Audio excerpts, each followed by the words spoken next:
Assalamualaikum warahmatullahi wabarakatuh. Waalaikumsalam warahmatullahi wabarakatuh. Bismillahirrahmanirrahim. Alhamdulillahi rabbil alamin.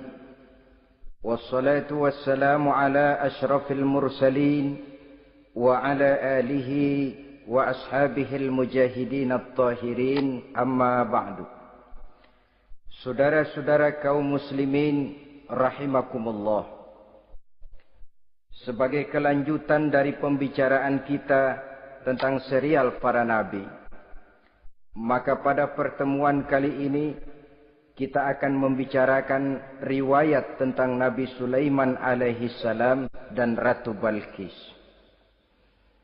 Nabi Sulaiman adalah putra dari Nabi Daud alaihi salam, yang Nabi Daud ini merupakan keturunan yang ke-12 dari Nabi Yakub. Pada diri Nabi Sulaiman bertemu kebesaran dunia dan kebesaran akhirat. Ya, beliau seorang raja, ya, beliau seorang rasul. Ya, beliau seorang pemimpin agama. Ya, juga beliau adalah seorang pemimpin negara.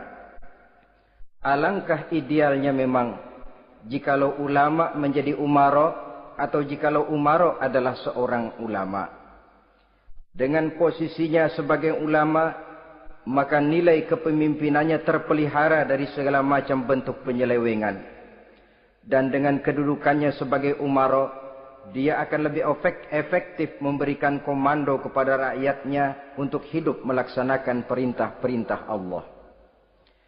Tetapi oleh karena orang yang sekaligus jadi ulama dan umara termasuk jenis makhluk langka, maka agama hanya akan memberikan pesan agar yang bernama ulama dan umara saling bekerja sama untuk kemaslahatan dan kemanfaatan rakyat. Ulama adalah ulama, umara adalah umara. Jikalau keduanya bisa berjalan dan berdampingan dengan baik, rakyat akan jadi nikmat. Tapi kalau keduanya centang perenang, tentu rakyat akan jadi kiamat adanya. Ma'asyiral muslimin rahimakumullah. Mengapa figur Nabi Sulaiman adalah figur yang bertumpu kebesaran dunia dan akhirat? Kita lihat dari sejarah bahwa Allah memberikan mukjizat kepada para rasulnya biasanya sesuai dengan kecenderungan umat yang dihadapi pada waktu itu. Umat yang dihadapi Nabi Musa alaihi salam adalah umat yang senang kepada kegagahan, suka kepada bentuk badan yang kuat. Oleh karenanya mukjizat yang diberikan Allah kepada Nabi Musa berupa kekuatan, baik tongkat maupun tenaganya. Sebaliknya, umat di zaman Nabi Isa alaihi salam cenderung berbangga dengan kemahirannya di bidang ilmu kedokteran dan ketabiban. Maka mukjizat yang diberikan Allah kepada Nabi Isa adalah mukjizat yang bisa mengatasi semua itu, sehingga Nabi Isa dengan izin Allah bisa menyembuhkan orang yang kena penyakit kusta, belang, bahkan sampai bisa menghidupkan orang mati dengan izin Allah. Di zaman Nabi Muhammad sallallahu alaihi wasallam, kecenderungan umat kepada kemampuan bersyair, sehingga ketika itu yang dihargai adalah ujung tombak dan ujung pena. Ujung tombak dalam arti pahlawan perang, dan ujung pena dalam arti seniman dan penyair. Maka di antara mukjizat terbesar yang diberikan kepada Nabi adalah Al-Quranul Karim, yang keindahan gaya bahasanya tidak seorang penyair pun sanggup menandinginya. Di zaman Nabi Sulaiman alaihi salam, kebesaran dan kemegahan dunia, kekuatan dan kejayaan menjadi ukuran. Kita tahu bahwa Jalut yang dihadapi oleh Nabi Daud adalah seorang yang bertubuh besar dan gagah perkasa, yang dalam sejarah lebih kita kenal dengan nama Goliat misalnya. Maka tidak heran kalau mukjizat yang diberikan Allah kepada Nabi Musa merupakan mukjizat yang bertumpu antara kebesaran dunia dan kebesaran akhirat. sebagai raja dan juga sebagai nabi. Tetapi yang patut menjadikan pelajaran buat kita terhadap seluruh kebesaran yang diberikan itu, Nabi Sulaiman berkata, "Haza min fadli Rabbi liyabluwani aashkuru am akfuru." Semua ini, kekuasaan dan kebesaranku, kejayaan dan kekayaanku adalah anugerah Tuhan untuk menguji diriku. Adakah aku menjadi bersyukur karenanya atau malah aku menjadi ingkar karenanya? Alangkah baiknya jikalau ucapan Nabi Sulaiman ini kita bisa resapi dan kita bisa terapkan dalam kehidupan ini. Seorang pedagang yang berhasil berkatalah seperti perkataan Nabi Sulaiman. Seorang pejabat dengan kedudukan tinggi berkatalah seperti perkataannya Nabi Sulaiman. Seorang ulama dengan posisi sebagai pemimpin yang non formal berkatalah seperti perkataan Nabi Sulaiman. Seluruhnya berkata, "Haza min fadli Rabbi." Seluruhnya ini adalah karunia Allah untuk menguji diriku, adakah aku bersyukur atau aku menjadi ingkar karenanya. Inilah sekelumit tentang kebesaran Nabi Sulaiman alaihi salam. Pada usia 13 tahun, beliau sudah mewarisi kerajaan ayahnya Nabi Daud dengan meninggalnya Nabi Daud alaihi salam. Dan sejak itu, keistimewaan Nabi Sulaiman alaihi salam sudah nampak dalam kehidupan.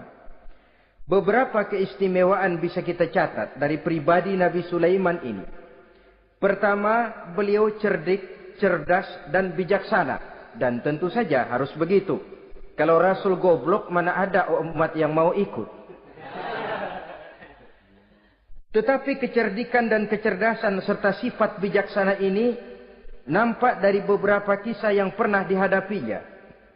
Pertama, di saat beliau berumur 11 tahun, ketika itu yang menjadi raja adalah ayahnya Nabi Daud, datang mengadu seorang petani bahwa sawah ladangnya, tanaman-tanaman yang ditanamnya habis dimakan oleh binatang ternak dari tetangga di sebelahnya. Maka ia mengajukan usul agar binatang ternak yang memakan tanam-tanamannya itu diberikan saja kepadanya. Nabi Daud meluluskan permintaan petani ini, tapi Nabi Sulaiman berkata, "Ayah, maafkan saya. Kalau boleh saya mengajukan usul, jangan seluruh binatang ternak gembala itu diberikan kepada petani. Akan lebih baik kalau binatang ternak yang memakan tanam-tanamannya itu diberikan kepada si petani selama 1 tahun. Apabila ia berkembang biak, beranak, hasil susunya seluruhnya selama 1 tahun itu boleh dimanfaatkan oleh petani tadi. Dengan demikian saya rasakan ini merupakan satu yang lebih adil ketimbang yang tadi itu." Keputusan Nabi Sulaiman ini diterima baik oleh ayahnya, oleh si petani, dan oleh si gembala tadi. Pada usia 11 tahun, ia sudah menunjukkan kecerdikan, kecerdasan, dan sifat yang bijaksana. Contoh yang kedua.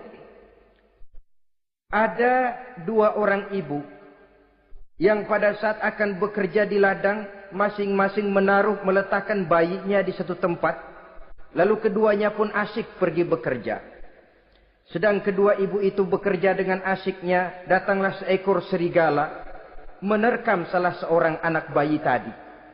Dan kemudian dibawanya. Tinggallah anak bayi seorang. Ketika kedua ibu tadi kembali ke tempat dia meletakkan anaknya, maka keduanya lalu berebut anak yang satu itu. Jadi kasus berebut bayi rupanya memang sudah ada dari dulunya. Yang satu berkata itu anaknya, yang lain mengakui itu pun juga anaknya. Akhirnya keduanya mengadu kepada Nabi Sulaiman. Masing-masing ngotot, tidak ada yang mau mengalah. Akhirnya kata Nabi Sulaiman, "Kalau kamu berdua tidak ada yang mau mengalah, sudahlah begini saja. Berikan bayi itu kepada saya, akan saya belah 2 supaya adil. Masing-masing kamu bawa sarang sepotong." Ibu yang seorang berbinar matanya, kelihatannya gembira dengan keputusan itu. "Saya setuju Nabi Sulaiman, ini keputusan yang sangat adil. Betul, belah 2 saja bayi itu." Tapi ibu yang seorang malah berurai air matanya, membasahi pipinya. "Ya Sulaiman, daripada Tuhan belah dua anak itu, biarlah berikan saja kepada ibu yang mengaku tadi itu. Tidak sampai hati saya melihat anak yang begini ini harus menjadi korban. Biarlah dia diasuh oleh ibu yang mengakuinya tadi, asal dia tetap hidup." Nabi Sulaiman tersenyum, lalu berkata kepada ibu yang berurai air mata tadi, "Ambillah anak ini, Bu, karena ia memang benar anak ibu. Sebab sekejam-kejamnya hati seorang ibu tidak akan sampai melihat anaknya dibelah dua. Adapun engkau ibu yang gembira, engkau sesungguhnya ibu yang kurang ajar. Cuma sekedar ngaku-ngaku, buktinya anak mau dibelah dua kamu setuju. Ibu macam apa kamu anak dibelah dua setuju?" Akhirnya ibu yang satu itu menerima hukuman yang setimpal karena mengakui sesuatu yang bukan haknya.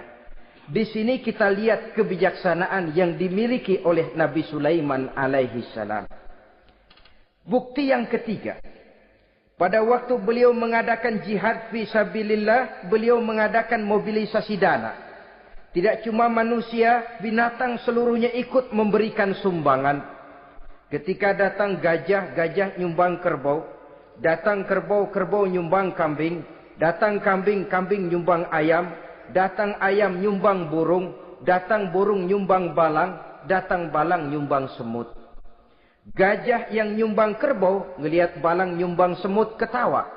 "Hei semut, balang, Nabi Sulaiman kamu berikan semut untuk apa kayak gitu kecilnya?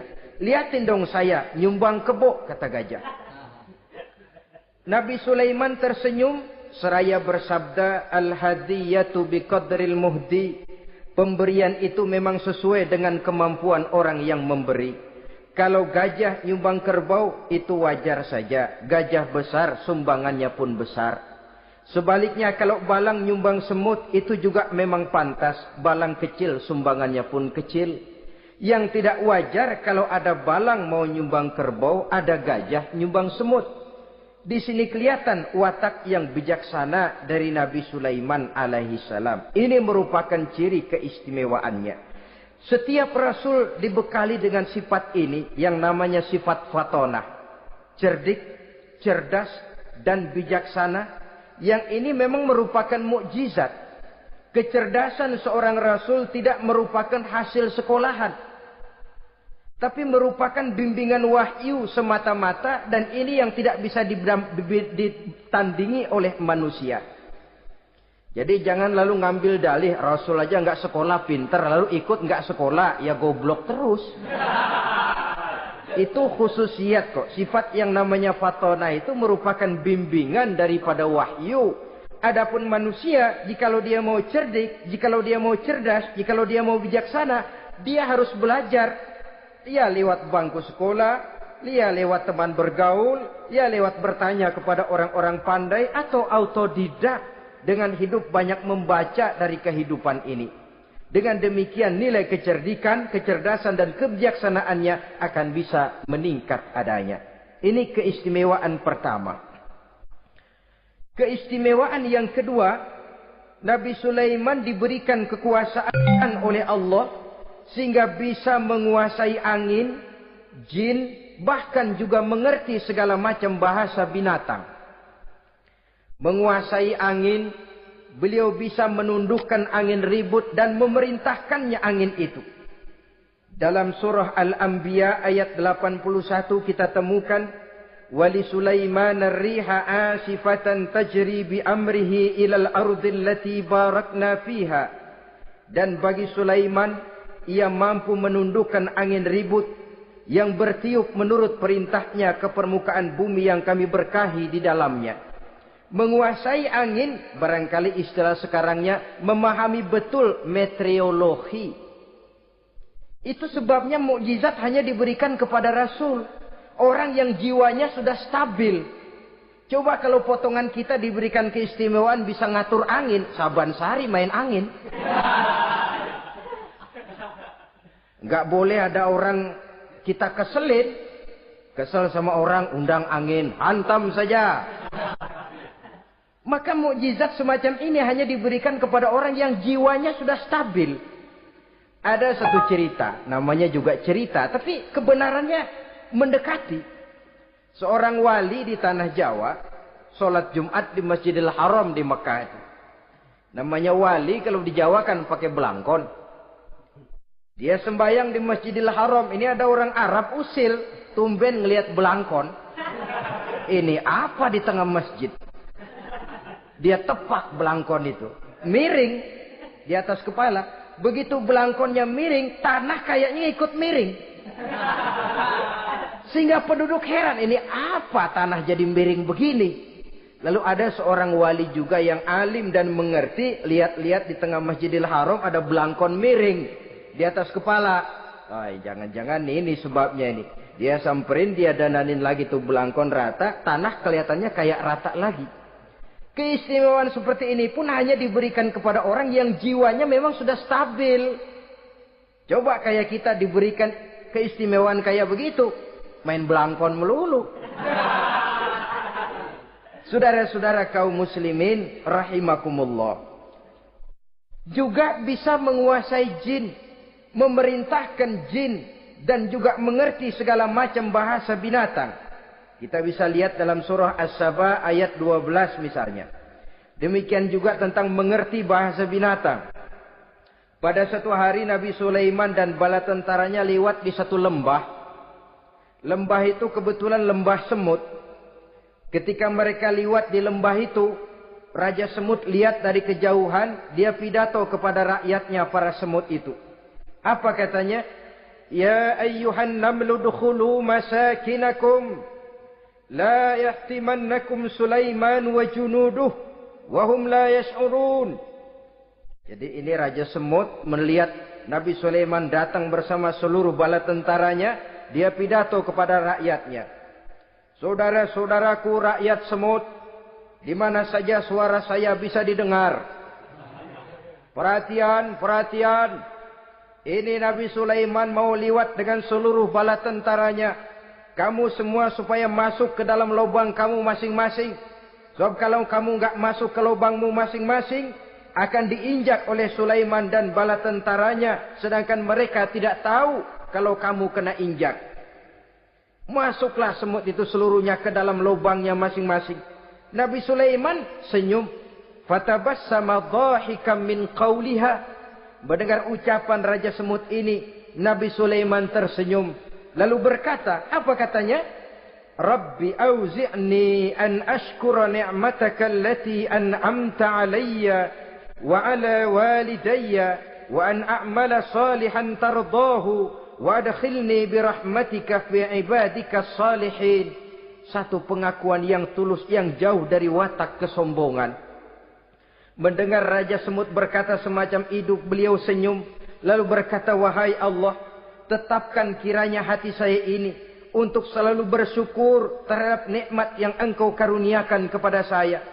Karena nikmatku, nikmat yang engkau berikan kepadaku, saya mengerti bahasa binatang.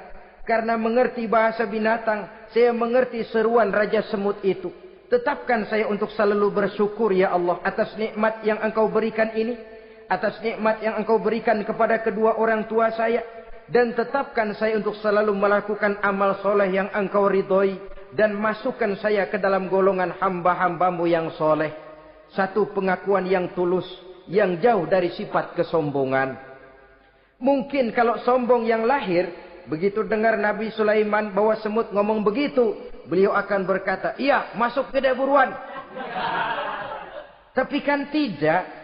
Malah beliau perintahkan bala tentaranya, pasukan berhenti. Ada apa Nabi Sulaiman? Di depan kita ada kerajaan semut. Mereka lagi kocar-kacir masuk ke sarangnya masing-masing. Tunggu sampai mereka masuk dan kita bisa lewat dengan aman tanpa harus menginjak-injak mereka. Bala tentaranya di stop dan berhenti. Ternyata kebesarannya tidak menyebabkan ia lalu memandang remeh sampai kepada makhluk yang bernama semut sekalipun. Masih tetap dihargainya sebagai makhluk dari Allah Subhanahu wa ta'ala. Sesuatu yang perlu menjadi contoh kita semua. Sebab orang bilang kadang kacang sering lupa akan kulitnya. Kadang posisi kita yang tinggi menyebabkan kita lupa dari mana kita berasal. Kadang harta yang kita miliki menyebabkan kita lengah dari mana kita datang. Akhirnya yang timbul adalah sifat sombong dan angkuh. Ibarat kata orang, kacang lupa dengan lanjarannya. Ma'asyiral muslimin rahimakumullah.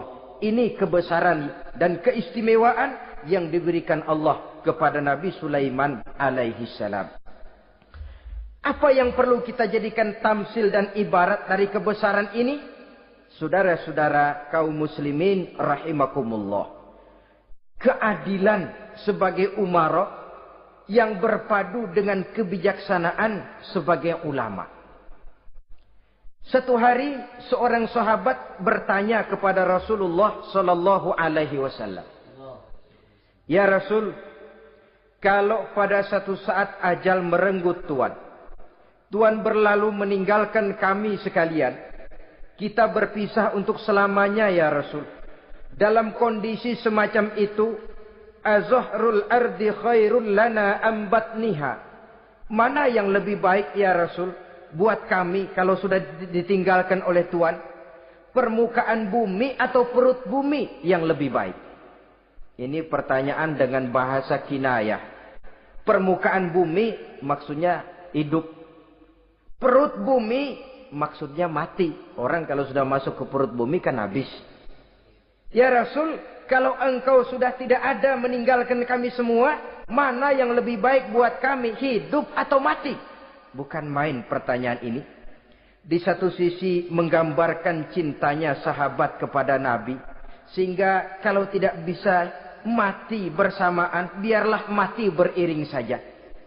Di lain pihak juga mencerminkan bingungnya sahabat kalau sudah ditinggalkan oleh Rasul. Atas pertanyaan ini apa jawab Rasul? Kamu enggak usah khawatir. Walaupun aku sudah tidak ada, kembali ke hadratullah azza wa jalla, meninggalkan kamu semua, kamu tidak usah bingung. Dengan syarat, idza kana umaraukum khiyarukum wa amrukum syura bainakum wa aghniyaukum askhiyaukum fa zahrul ardi khairul lakum min batniha. Kalau saja para umara, kalau saja pemimpin-pemimpin kamu adalah orang-orang yang terbaik di antara kamu, dan seluruh persoalan yang kamu hadapi dapat kamu musyawarahkan dengan baik, lalu orang-orang kaya di antaramu adalah orang-orang yang dermawan, ketika itu walaupun aku sudah tidak ada, hidup lebih baik daripada mati. Permukaan bumi lebih baik daripada perut bumi. Dengan catatan tiga tadi. Pemimpinmu orang yang terbaik di antara kamu. Segala persoalan kamu musyawarahkan. Dan orang kayamu orang dermawan. Walaupun aku tidak ada, hidup lebih baik daripada mati. Tapi sebaliknya kata Nabi. Idza kana umaraukum syirarukum. Kalau umarokmu, pemimpin-pemimpinmu adalah orang-orang yang terjahat di antara kamu. Wa amrukum ala nisaikum. Dan segala urusanmu sudah diatur oleh perempuan. Walaupun dia tidak naik di bidang eksekutif, tidak memegang kekuasaan. Tapi kekuasaan bayangannya jauh lebih menentukan daripada kekuasaan yang sesungguhnya. Kalau perempuan sudah ikut campur mengaturmu. Kemudian wa askhiyaukum bukhalaukum.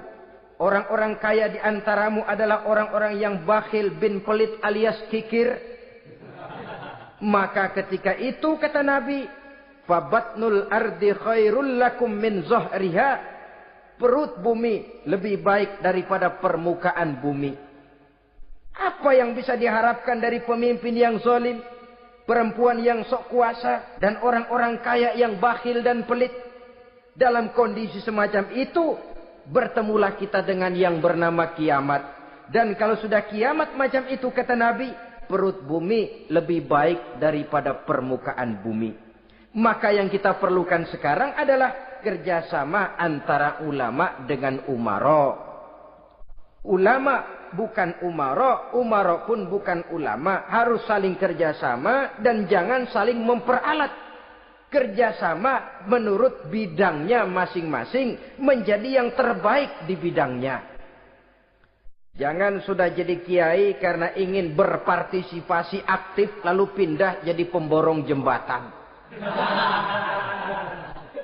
Tidak sadar akan profesinya. Dan orang lalu tidak bisa berkata, apaan kiai mubalik bisanya cuma ngomong saja. Sekarang kan zaman pembangunan perlu karya nyata. Mana ada ustadz kiai mubalik bikin irigasi. Cuma pidato saja. Apa kemiskinan bisa diatasi dengan pidato?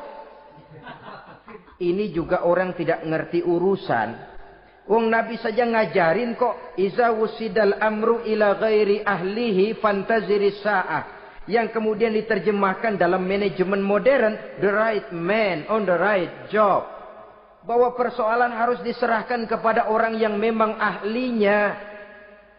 Lah kalau kiai ngurus irigasi, apa nanti lurah mau ngajar fikih? Camatnya ngajar tafsir. Kacau jadinya. Makin ruwet jalur birokrasi, makin banyak orang meninggalkan profesi dan malah melaksanakan sesuatu yang bukan profesinya. Untuk memberesi keruwetan birokrasi termasuk diantaranya menanamkan kesadaran profesi yang menimbulkan kebanggaan dan kebanggaan yang membuahkan tanggung jawab terhadap profesi itu. Sebab orang kalau sudah bekerja menurut profesinya, walaupun tidak kaya, tapi hidupnya tenang. Kenapa? Karena panggilan jiwanya. Seorang kiai yang diajak ngobek, walaupun objeknya gol puluhan juta, kaya, belum tentu tenang. Karena saya yakin bukan ke sana panggilan jiwanya. Ma'asyiral muslimin rahimakumullah. Itulah sebabnya kerjasama ulama membangun lingkungannya, ulama membangun manusianya, umarok membangun lingkungannya, sehingga terciptalah wujud daripada pembangunan manusia seutuhnya, ya zahirnya, ya batinnya. Seluruh kita berpartisipasi, hanya bidangnya saja yang berbeda-beda. Jangan yang satu merasa lebih berjasa dari yang lain. Jangan yang satu merasa lebih penting dari yang lain. Seluruh kita penting, seluruh kita berjasa. Cuma bidang kita saja yang berbeda-beda. Inilah bahasa Quran. Kullun ya'mal ala syakilatih. Setiap orang bekerja menurut profesinya masing-masing. Ma'asyiral muslimin rahimakumullah. Kita kembali kepada riwayat Nabi Sulaiman alaihi salam. Satu hari ketika beliau sedang menginspeksi pasukan, berkumpullah pasukan beliau itu, ya tentara yang manusianya, ya pasukan jinnya, ya seluruh binatang-binatangnya berbaris. Beliau selaku inspektur upacara mengadakan inspeksi pasukan. Dari sekian pasukan-pasukan yang diperiksanya pada waktu itu, Nabi Sulaiman melihat tidak terdapat burung hudhud. Beliau bertanya-tanya, "Ma liya aral hudhuda am kana minal ghaibin?" Kemana burung hudhud? Orang lain pada kumpul, dia sendiri tidak ada. Awas kalau dia datang. Kalau dia tidak bisa memberikan alasan yang tepat kemana dia, akan saya berikan sanksi dan hukuman. Ini namanya pemimpin yang bertanggung jawab toh. Seorang pun dari yang dipimpinnya tidak ada, menjadi pertanyaan. Tidak lama kemudian datang burung hudhud. Begitu datang lalu memberikan laporan kepada Nabi Sulaiman. Kalau istilah sekarang, begitu dia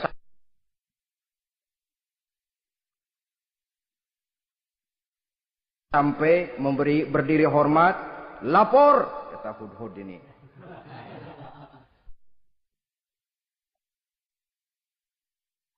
Bagaimana hudhud? Maaf Tuan Raja, saya terlambat. Iya, kenapa terlambat? Patroli Tuan Raja. Kemana saja kamu patroli? Keliling. Lalu apa hasilnya? Inni wajadtu mar'atan tamlikuhum wa utiyat min kulli syai'in wa laha arsyun azim. Saya baru patroli ke satu negara yang bernama Sabah, Tuan Raja. Sabah, saudara tahu Sabah? Di mana itu? Dekat ibu kota Yaman sekarang. Di sana Tuan Raja, kata Hudhud ini, wajadtu imra'atan tamlikuhum. Yang jadi raja perempuan. Kalau Tuan raja besar, Tuan orang laki. Ayah Tuan raja besar, Nabi Daud, laki. Ini mah model Tuan Raja. Orangnya rajanya raja besar tapi perempuan. Tumben saya ngelihat ada raja perempuan. Kerajaannya begitu besar. Begitu. Iya.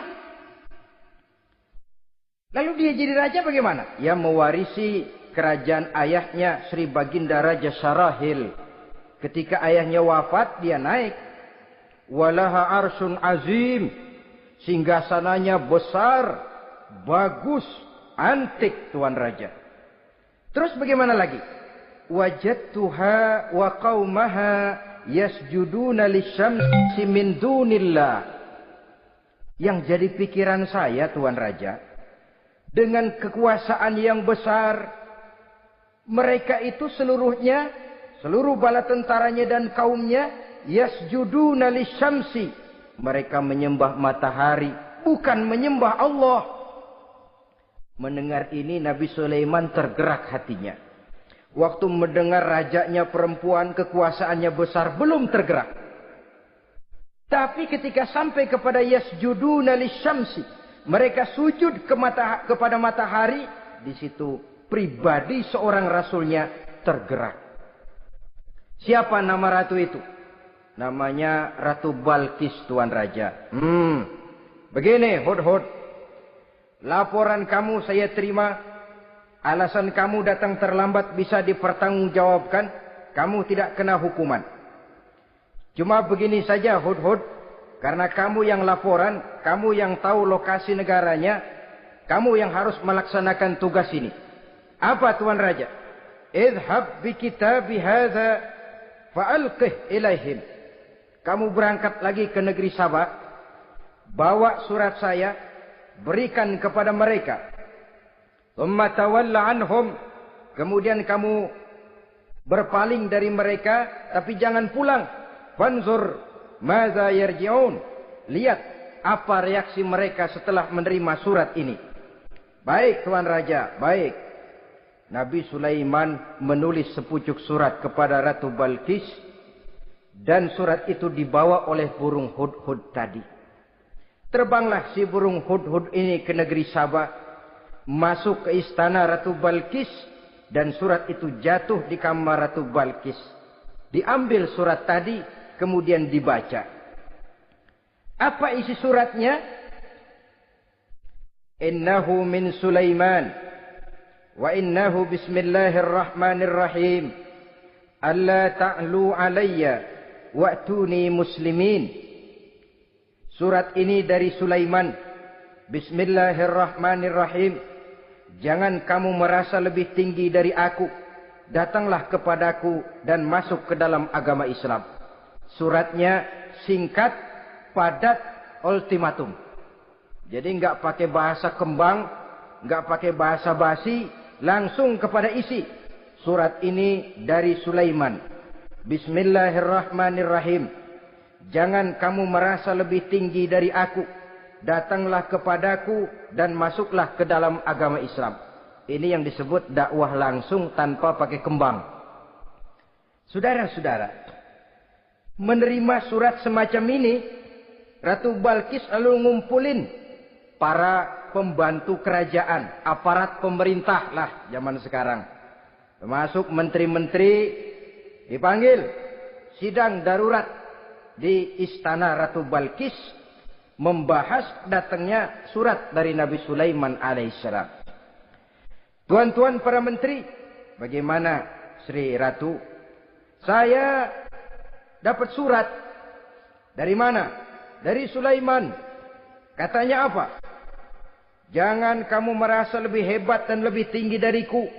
Datanglah kemari. Dan masuklah ke dalam agama Islam. Menurut pendapat tuan-tuan menteri bagaimana surat ini? Apa kita penuhin permintaannya? Kita datang rame-rame masuk Islam? Oh, kata menteri, jangan dulu tuanku. Gengsi dong. Kita ini kan kerajaan besar. Tentara kita gagah. Masa mau menyerah tanpa syarat? Soal nanti kita kalah atau menang itu soal lain, Tuan Perdana Menteri, Tuan Ratu. Tapi bahwa kita punya harga diri itu harus kita tunjukkan lebih dulu. Jadi menurut Tuan Menteri bagaimana? Kami sih nunggu komando Tuan Putri saja. Artinya, kalau boleh, perang saja. Cuma mau duluin, takut dikira nyelongcong. Kami sih gimana komando Tuan Ratu saja. Tuan komandokan berangkat, kami segera berangkat. Terserah Tuan Putri, kami seluruhnya loyal, taat dan setia menunggu titah dari Sri Paduka Ratu. Terima kasih para menteriku. Soal kesetiaanmu saya tidak meragukan. Tapi perang dimanapun selalu membawa kerugian. Kita menang, rugi, tentu jatuh korban. Apalagi kalau kita kalah. Dan raja-raja yang mengalahkan negeri-negeri lain selalu membawa kehinaan kepada negeri yang dikalahkannya. Jadi bagaimana? Sekarang begini saja. Kita ambil jalan tengah. Lalu diplomasi dulu. Diplomasi macam apa Tuan Ratu? Kita kirim utusan kepada Nabi Sulaiman. Dari sana nanti kita lihat reaksinya. Saya memang selama ini sudah dengar siapa itu Nabi Sulaiman. Katanya orangnya masih muda, masih bujangan, bijaksana, kekuasaannya besar, tentaranya hebat. Cuma kan baru berita, kita cek. Jadi diplomasi macam apa Tuan Ratu? Kita kirim utusan kepada Raja Sulaiman. Kita bawakan hadiah-hadiahnya. Yang mahal-mahal, mewah-mewah, menarik. Pokoknya yang terbaik di negeri kita, berikan kepadanya. Lihat reaksinya. Kalau dia tergiur dengan hadiah itu, dia raja. Bukan nabi. Tapi kalau dia menolak hadiah itu, dia memang nabi. Dan apa reaksi kita nanti tergantung sikap Nabi Sulaiman. Aha, kalau begitu setujulah Ratu. Itu memang bijaksana. Diplomasi dulu. Iya, jangan datang-datang main perang aja loh.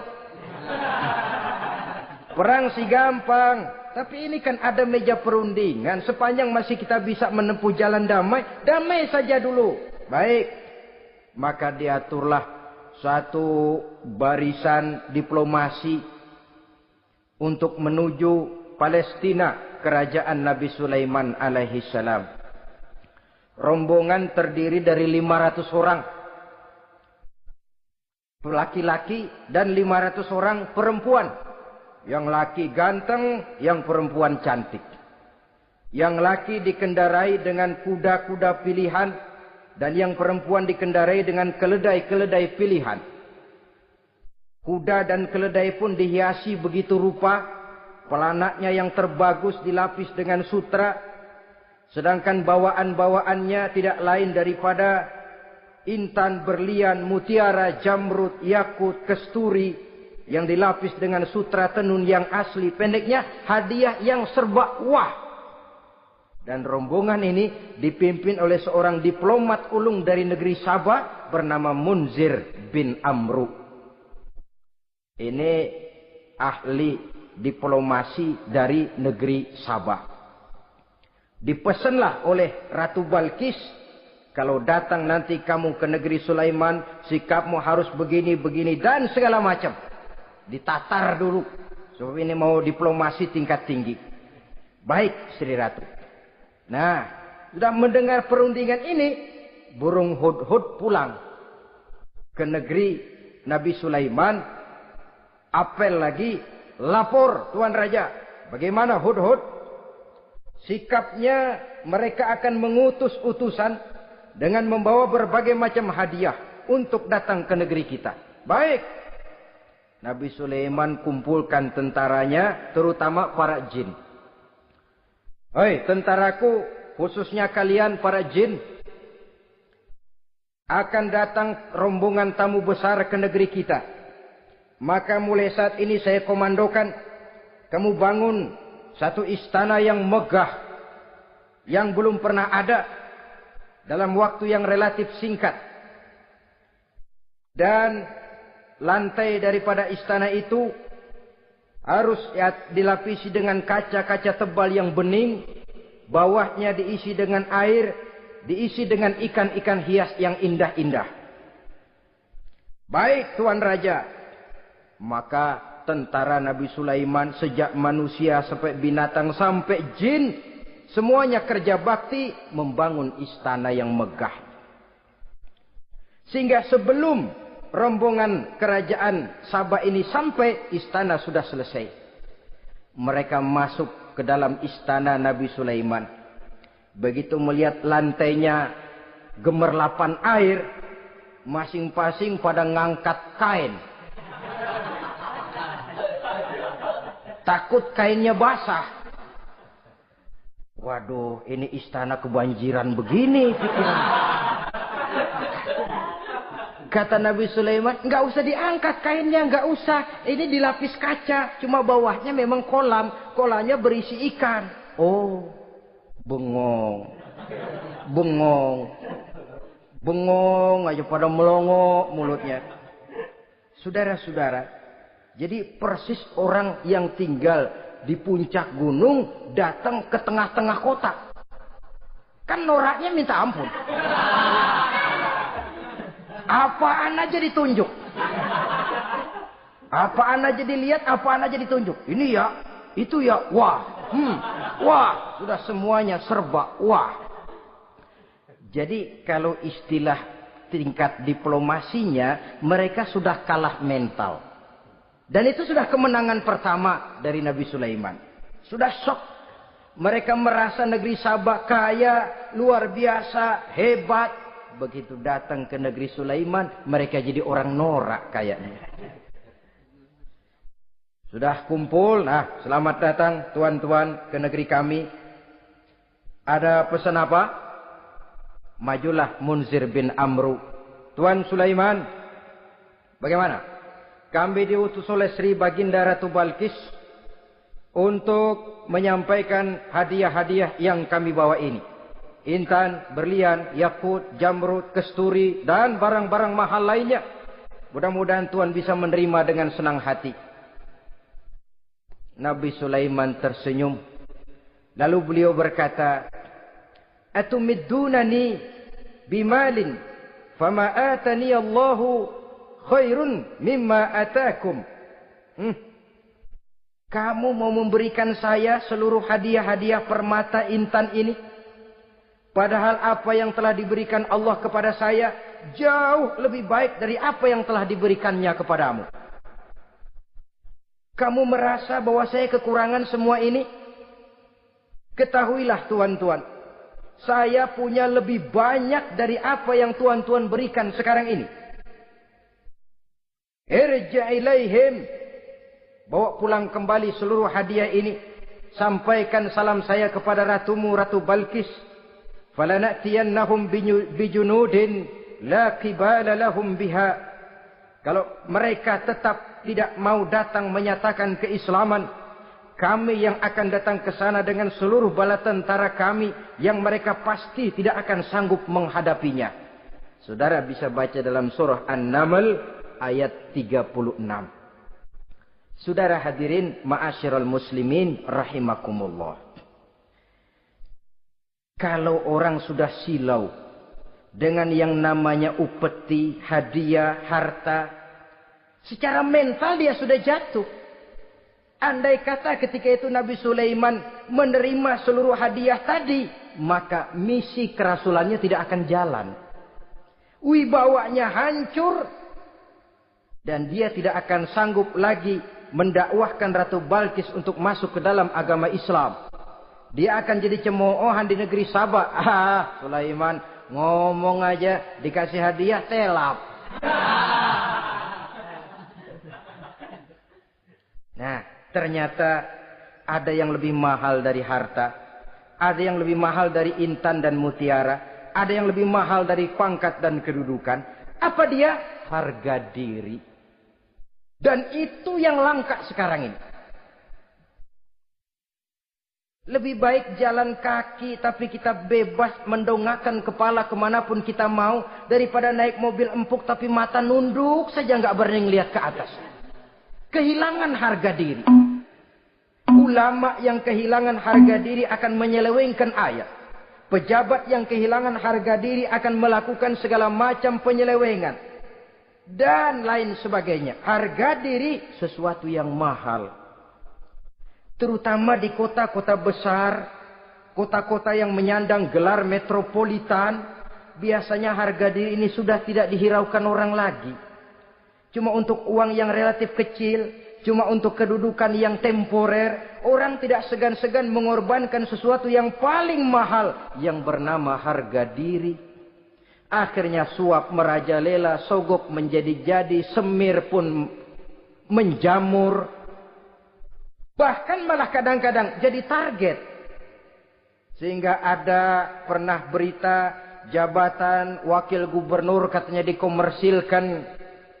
Siapa yang bisa memberikan sekian puluh juta dia akan naik. Ini kalau sudah begini ya salam. Orang itu kalau memperoleh satu jabatan karena mengeluarkan banyak uang. Percayalah saudara, begitu dia naik ke jabatan itu, langkah pertama yang dia lakukan, bagaimana supaya uangnya bisa kembali. Bukan bagaimana bekerja sebaik-baiknya. Bukan bagaimana mensejahterakan rakyat sebaik-baiknya. Karena dia merasa naik jabatan banyak mengeluarkan uang, setelah dia naik, gimana supaya pulang modal dulu. Lebihnya kalau ada, baru bekerja buat rakyat. Itu pun kalau nggak keburu pensiun. Kadang-kadang malah lebih celaka lagi. Kalau sudah mau pensiun baru bikin pemutihan. Wah saya baru rajin iktikaf di masjid. Pergi haji. Kenapa? Udah pensiun. Tapi waktu masih aktif. Tanda tangan masih laku. Nota masih dihargai. Kata belece masih berwibawa. Lupa berbuat untuk hari depan dirinya sendiri. Yaitu akhiratnya. Konon lagi untuk umat dan agamanya. Jadi untuk mengabdi, berbuat baik kepada umat, berkhidmat kepada agama, iktikaf di masjid, tuan-tuan, tidak usahlah nunggu sampai pensiun. Manfaatkan posisi yang tuan-tuan punya sekarang ini untuk beribadah dengan sebaik-baiknya. Itu pun masih bersyukur, masih bisa mengadakan pemutihan daripada tidak sama sekali. Cuma alangkah akan lebih efektifnya lagi kalau itu diawali pada saat kita masih mempunyai posisi kunci. Ini reaksi Sulaiman, saudara-saudara. Diberikan hadiah yang mahal. Atumidunani bimalin. Kamu mau nyogok saya dengan hadiah ini. Yang diberikan Allah lebih hebat dari yang kau bawa sekarang ini.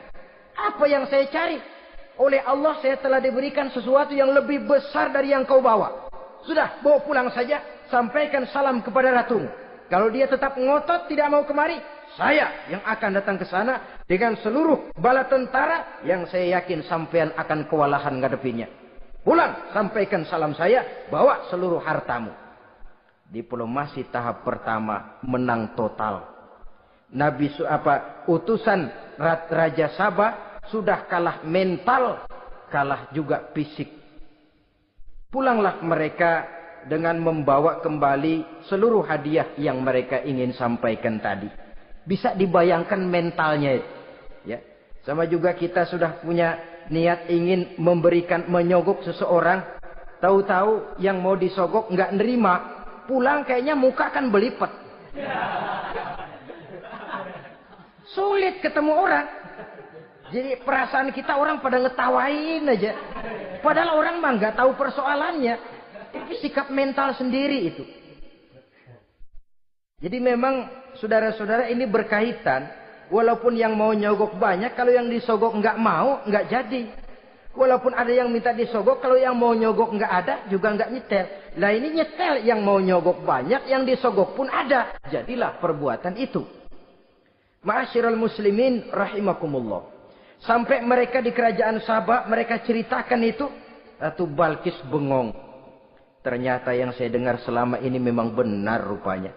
Sulaiman bukan cuma raja, tapi juga rasul. Bukan cuma pemimpin negara, tapi juga pemimpin agama. Lalu bagaimana, saudara ratu? biar saya pikir-pikir dulu. Pikir. Bagaimana ya? Sudahlah, begini saja. Kita sekarang berangkat ke negeri Nabi Sulaiman. Saya yang akan langsung memimpin rombongan. Ada 2 tujuan Ratu Balkis sebenarnya. Tujuan pertama ingin melihat dengan mata kepala sendiri kebesaran Sulaiman yang selama ini dia cuma dengar beritanya saja. Yang kedua, ada udang di balik batu. Kalau setelah Nabi Sulaiman nanti melihat kecantikan Ratu Balkis ini, dia bisa fly. Nah, istilah anak sekarang, dia bisa fly. Nah, siapa tahu kan karena kecantikannya Nabi Sulaiman lalu jatuh hati dan Dewi Amor pun bicara. Nanti bila mata bertemu mata, bibir ikut senyum, hati berdetak. Maka terjadilah magnet-magnet saling bersentuhan, percintaan tingkat tinggi. Kan lumayan dapat suami, dapat pacar seorang raja besar. Jadi dengan harapan ini berangkatlah Ratu Balkis ke negeri Nabi Sulaiman. Hud lapor lagi. Lapor. Bagaimana Hud? Ini Ratu Balkis yang mimpin sekarang. Baik, kita siap-siap. Begini saja, kata Nabi Sulaiman. Siapa yang bisa bawa singgasana Ratu Balkis ke sini? Jin Ifrit tampil. Saya. Berapa lama kamu perlukan untuk membawa singgasana Ratu Balkis kemari? Sebelum Tuan bangun dari tempat duduk, itu singgasana sudah bisa sampai kemari, Tuan Raja. Bagus. Ada yang bisa lebih cepat? Saya, kata seorang ulama. Berapa lama? Sebelum Tuan kedip. Asal Tuan kedip, Tuan melek lagi, singgasana sudah sampai di sini. Baik, kerjakan. Dalam waktu sekejap itu singgasana Ratu Balkis sudah sampai di istana Nabi Sulaiman. Pasang di sini, biar dia dudukin nanti. Rubah sedikit biar dia nggak kenalin. Dirombak sedemikian rupa. Masuk Ratu Balkis ke istana Nabi Sulaiman. Terjadilah kemudian di perundingan semacam tingkat tinggi antara raja dengan raja. Bagaimana Tuan Ratu Balkis? Iya, Tuan Sulaiman. Iya, bagaimana? Saya kagum dengan kebesaran Tuan. Bukan kebesaran saya. Seluruhnya ini adalah karunia Allah kepada saya. Saya dengar Tuan menyembah matahari. Padahal matahari tidak pernah memberikan apa yang Tuan kehendaki. Matahari tidak pernah menciptakan Tuan. Adalah lebih baik Tuan menyembah yang menciptakan matahari daripada menyembah matahari itu sendiri. Nabi Sulaiman, bagaimana kalau kita mengadakan ya sambil berunding, sambil lobbying istilah sekarang. Baik, lobbying pun jadi. Berjalanlah meninjau seluruh pelosok istana Nabi Sulaiman alaihi salam. Seperti halnya bala tentaranya, Ratu Balkis juga sampai di lantai kaca, angkat kain. Kata Nabi Sulaiman, jangan diangkat tuh kain. Ini bukan air, istana kaca. Bukan main kebesaran kamu. Melihat begitu kebesaran Nabi Sulaiman, Ratu Balkis yang niatnya sementara mau melontarkan diplomasi asmara, lupa. Lalu apa katanya? Rabbi inni zolamtu nafsi. Ya Allah, selama ini saya benar-benar telah zolim kepada diri saya. Begitu banyak nikmat yang engkau berikan kepada saya. Saya jadi ratu dengan kekuasaan yang besar, mewarisi kebesaran ayah. Dengan kerajaan dan bala tentara yang gagah perkasa. Bukan saya bersyukur kepadamu, malah saya menyembah matahari. Inni zolamtu nafsi. Sungguh saya telah zalim kepada diri saya. Maka mulai sejak saat ini, aslamtu ma'a Sulaiman lillahi rabbil alamin. Mulai sejak saat ini ya Allah, saya nyatakan diri, saya masuk Islam, bertuhankan Allah Rabbul Alamin. Saya tunduk kepada Nabi Sulaiman alaihi salam. Masuk Islam sebelum diplomasi asmaranya melayang, saudara-saudara. Sudah masuk Islam? Sudah. Nah, Ratu Balkis sekarang bagaimana? Ya Nabi Sulaiman, kalau saya masuk Islam, apakah kerajaan saya akan tunduk dan diatur oleh kerajaan Tuhan? Tidak. Kamu persilakan pulang ke kerajaanmu. Atur negerimu menurut cara yang kamu mau, asal sesuai dengan perintah Allah. Saya bukan penjajah. Saya cuma mengajak kamu ke dalam Islam. Saya tidak ingin meluaskan wilayah saya. Asal kamu sudah masuk Islam, tugas sudah saya jalankan.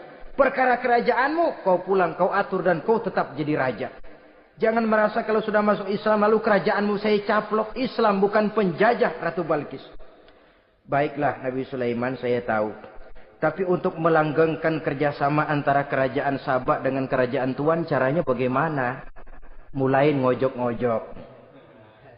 Dia nggak bilang lu demen aja deh sama gue. Enggak. Cuma untuk jangka panjang. Jangka panjangnya Sulaiman. Supaya kita tetap bisa kerjasama, caranya bagaimana? Ya supaya kerajaan berumur panjang, kau harus punya keturunan. Kata Nabi Sulaiman. Itu kan berarti saya harus nikah. Memang. Tapi saya ratu. Suami saya kan paling kurang juga harus maharaja, sahansa. Ya sebenarnya sih cuma dia nggak bilang aja. Di kerajaan gue nggak ada yang setimpal. Gue maunya sama elo. Itu kalau bahasa kita. Cuma ini kan bahasa perempuan. Perempuan kan paling pintar nahan perasaan. Nggak kayak orang laki. Orang laki kalau lagi mabok cinta teler. Sama siapa aja dia cerita. Gue kan lagi demen sama si Ano. Lain sama perempuan, dia paling bisa jaga perasaan. Saya kalau begitu, saya harus kawin dengan maharaja. Ya kamu tinggal pilih saja, kata Nabi Sulaiman. Nabi Sulaiman, ini Perdana Menteri udah pada mesem-mesem, udah paham ke arah mana maksudnya. Bagaimana kalau kita kukuhkan saja dua kerajaan ini, Nabi Sulaiman? Saya pun setuju kalau itu kamu punya mau. Wah, ini Perdana Menteri takbir semua. Allahu Akbar, Alhamdulillah, Alhamdulillah. Sampai akhirnya Nabi Sulaiman pun menikah dengan Ratu Balkis. Bergabunglah dua kerajaan besar itu. Saudara-saudara kaum muslimin rahimakumullah. Kemudian setelah bertahun Nabi Sulaiman wafat. Tidak seorang pun tahu karena beliau wafat sedang pegangan tongkat. Ketika tongkat dimakanin rayap, rapuh, baru beliau jatuh. Orang tahu kalau Nabi Sulaiman sudah wafat. Menurut riwayat, beliau wafat itu sedang sholat. Karena sholat Nabi Sulaiman cuma diri saja. Tidak pakai ruku dan sujud. Menurut riwayat lain, beliau sedang memandori jin dan tentaranya yang sedang kerja. Begitulah wafat beliau. Kita bisa baca dalam surah Saba ayat ke-14. Setelah beliau wafat, Palestina diserbu oleh Raja Bukhtanasor atau Raja Nebukadnezar. Seluruh kebesaran Sulaiman di bumi hanguskan. Istananya dihancurkan. Intan permata dan kekayaan beliau dirampok. Dan tinggallah kebesaran Sulaiman cuma legenda saja. Yang kita kenal dengan istilah Haikal Sulaiman. Legenda. Riwayat-riwayat yang sampai sekarang ini masih bisa kita telusuri kebenarannya. Saudara-saudara, inilah pertemuan yang singkat ini. Walaupun serba singkat, mudah-mudahan ada manfaatnya. Dengan kesimpulan, seluruh anugerah yang ada pada kita hakikatnya karunia Allah. Marilah kita menjadi orang yang pandai bersyukur atas anugerah itu. Terima kasih atas segala perhatian. Mohon maaf atas segala kekurangan. Usikum wa nafsi bitaqwallah. Wassalamualaikum warahmatullahi wabarakatuh.